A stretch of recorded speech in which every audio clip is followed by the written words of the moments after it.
I'm really quite a madman. I'm so impetuous, I wear conflicting colors, and like singing on the bus. I really am outrageous. There's no limit to my fun. I even finish crosswords before others have begun. For I work with computers. The future, I have heard. I really am quite tasteless. In fact, I am a nerd. For my entire life, I've always struggled with talking to girls. So my coach gave me a poetry program about talking to girls.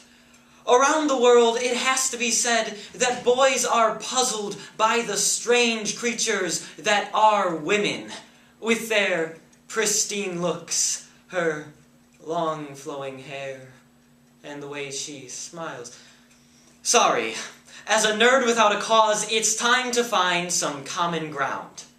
Nerd Love, a program, featuring poems for her by Claude Q, I Hate Poetry by Herd Sims, Dork Swagger by Stephen Carl, and Band Nerds by DJ Corchin.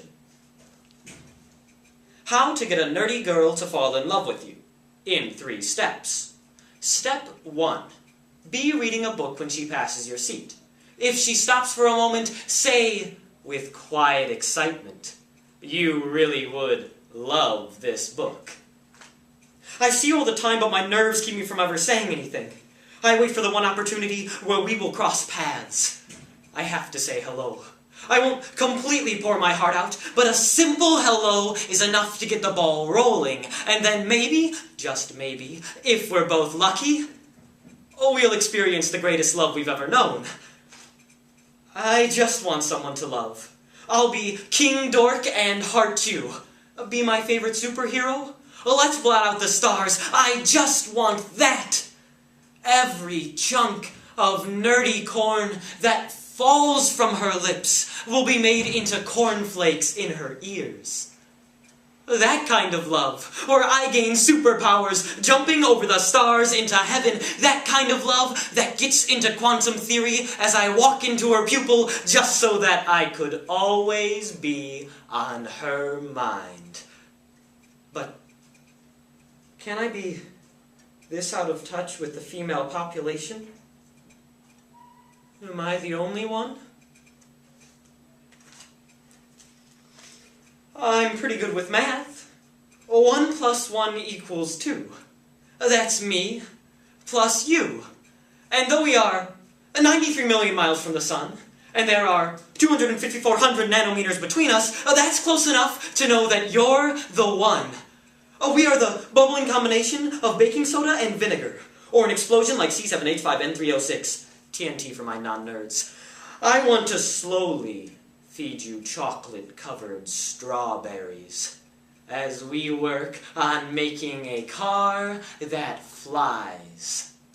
And finally, as we analyze each other's brains using the latest psychological techniques, I just want to look into your eyes and tell you, I love you squared. How to get a nerdy girl to fall in love with you, in 3 steps. Step 2.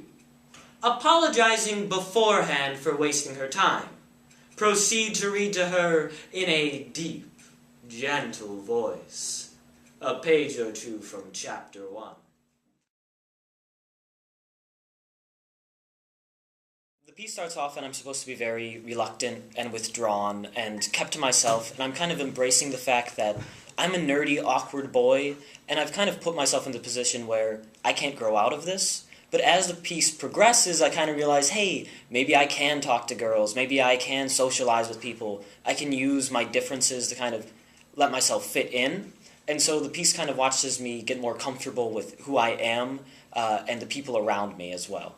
So I think that's kind of interesting. I get more confident as it goes on. Yeah, so it has a happy ending. It does have a happy ending.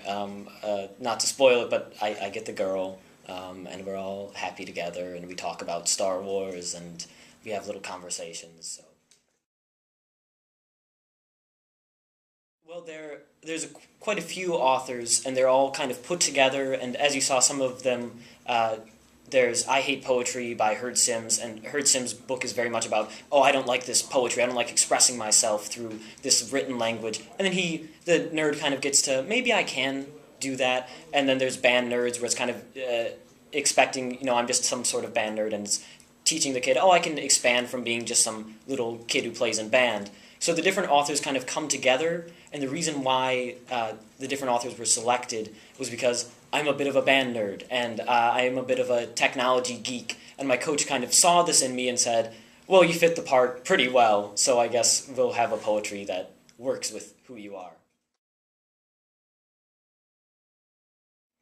Well, with speech, it's kind of strange, and with poetry specifically, if you notice it, I turned 2 pages at once, and I had to turn back. And if I had done something like that in a tournament, I would have gotten points off, because something as small as that is extremely important.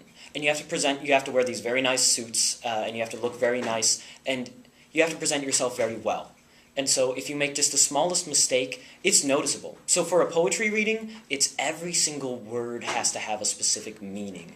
Every single line has a certain nuance and creativity within itself. So as you run through it with the people around you and as you run through it with your coach, it's kind of, what does this line have to add to the story? What does this line affect? How do people feel when they hear this line, and how can I make it better? So it's not just, oh, here's one big poem. It's individual pieces of a poem, and how do they work together to create this message and create this feeling?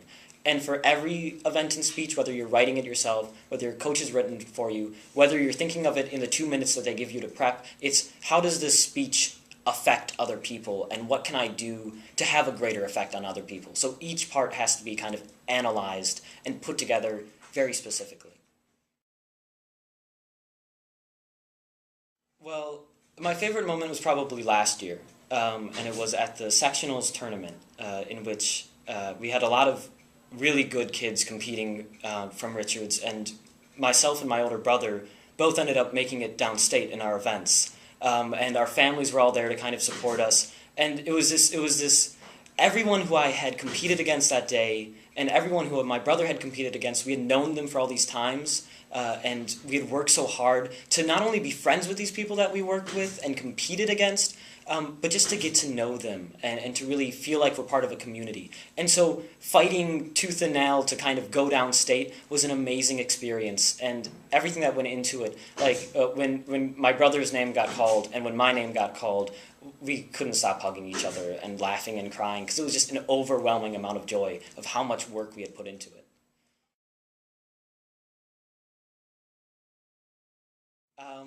I do get nervous, and I like to think of myself as a little more optimistic when I go into a round. There are some people who I know who just cannot believe that they're about to go in and perform. I've gotten a little more used to it now, and in every event that I've done, it's kind of, I'm going to have fun with this. And if I do poorly, if I mess up that page turn, if my points in extemp don't make sense, I'm just going to have fun with it. I'm going to be playful, and I'm going to enjoy it. And kind of the fact, yeah, people are judging you, but if you go in there and you have a good time, the people who are watching you will have a good time too. So it's not nice to dwell on the negative, more focus on what am I doing and how many other people can go up and do the same thing.